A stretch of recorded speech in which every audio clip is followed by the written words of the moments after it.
À mon tour aussi, je voudrais remercier Denis Langevial pour cette invitation, pour représenter les instituts techniques. Alors, je représente évidemment Arvalis.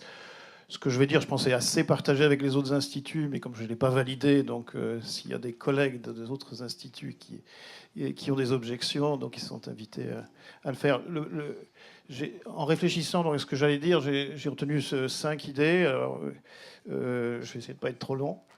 1, le biocontrôle est nécessaire, mais pas suffisant. 2, on manque de solutions. 3, on peut déjà essayer de valoriser l'existant.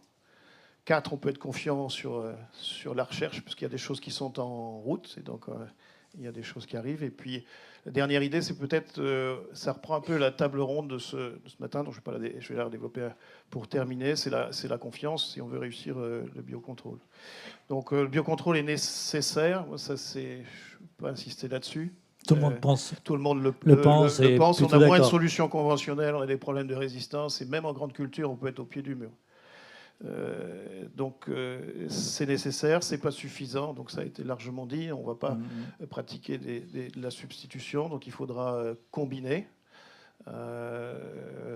Certains disent faire de l'ingénierie écologique. Donc, oui, c'est peut-être un peu savant, mais voilà, il faudra combiner des solutions entre elles pour obtenir un résultat. Je pense que tout le monde en est convaincu, que ce soit de moyens génétiques, mécaniques. Des outils de la décision, etc. Donc il faudra combiner. Sur le court terme, l'idée, c'est de valoriser l'existant. Alors, je pense que les instituts sont en marche, pour reprendre un mot de ce matin. Et donc, ils sont prêts à essayer de valoriser ce qui existe et aussi accompagner ce qui arrive, donc au fur et à mesure de ce qui arrive, et trouver une place pour chaque solutions, même si elles n'ont pas 70% ou 80% d'efficacité dont on pourrait rêver. Donc leur trouver une place qui sécurise les utilisateurs, parce que, in fine, c'est bien ce qui est recherché. Et donc pour ça, je voulais mentionner un groupe. Il y a un groupe qui se réunit régulièrement, un groupe de travail au niveau des instituts, qui partagent un certain nombre de choses, d'informations, de veille réglementaire, qui de temps en temps, quand les instituts sont questionnés, se réunissent pour parler d'une seule voix. Donc c'est aussi important. Pour construire des projets de recherche dont on a évoqué ensemble, puis aussi de produire des choses assez... Alors je pense que c'est important, des choses assez basiques. Donc sous l'égide de l'ACTA, ce groupe se réunit sous l'égide de l'ACTA. Donc on a un index, ça donne un peu une réalité au biocontrôle. Alors il ne faut pas se tromper, c'est pas parce qu'il y a beaucoup de pages qu'il y a beaucoup de solutions, mais il y a beaucoup d'informations. Il y a beaucoup d'informations. Alors le côté solution, c'est certain que toutes les filières ne sont pas placées de manière équitable devant le biocontrôle. Quelqu'un a dit que c'est le parent pauvre, les grandes cultures sont les parents pauvres du biocontrôle. C'est à peu vrai, mais je crois qu'il n'y a aucune filière qui dit on en a assez, ça suffit.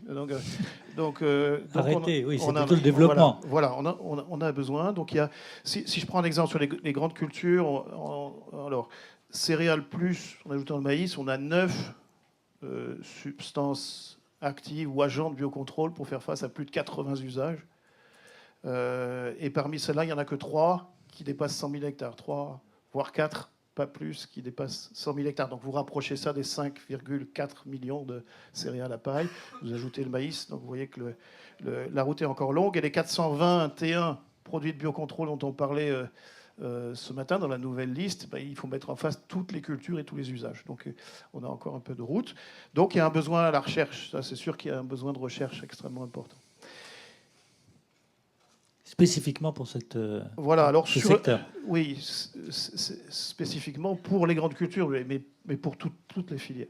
Alors, sur le moyen terme, moi, je ne suis pas de la recherche, on est recherche appliquée. Donc, c'est vrai que de temps en temps, on est en partenariat avec l'INRA et quand on travaille sur le discovery, sur la découverte, je pense à l'écologie chimique, à la bruche de la févrole, par exemple. Donc, on a commencé en 2009.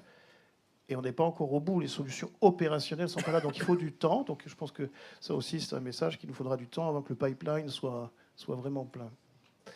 Et puis la dernière idée... et vos préconisations aussi, vous me donnerez dans vos dernières idées, vous allez la formuler, mais vos préconisations pour accélérer éventuellement le mode de recherche.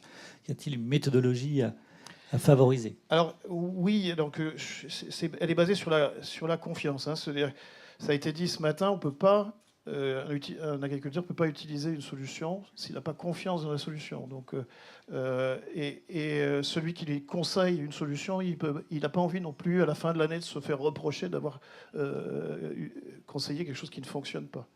Donc il faut la confiance à tous les niveaux, et pour que celui qui conseille ait confiance, il faut qu'il y ait une grande transparence, l'information disponible aussi, une grande transparence dans l'accès à l'information.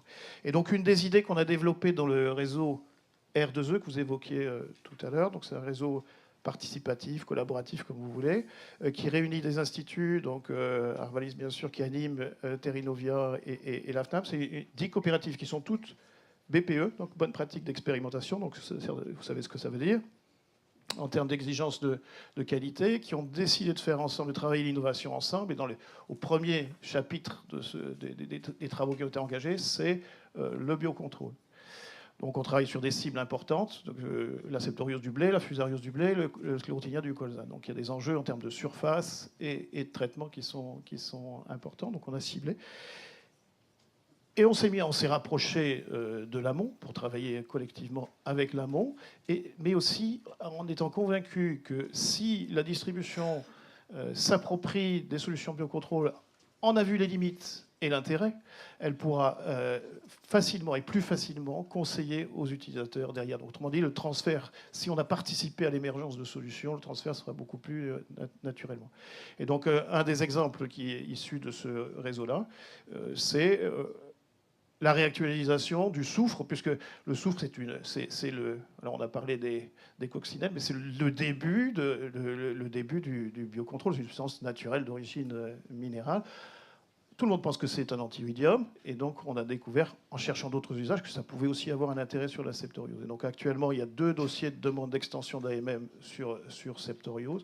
On espère que ça va sortir très vite, et puis pour aller jusqu'au bout, donc on a déposé une demande de dérogation 120 jours pour faire en sorte que les agriculteurs qui vont utiliser du soufre ce printemps sur septoriose soient droits dans leurs bottes et n'utilisent pas en disant « j'ai lutté contre l'oïdium » alors qu'ils n'en ont pas.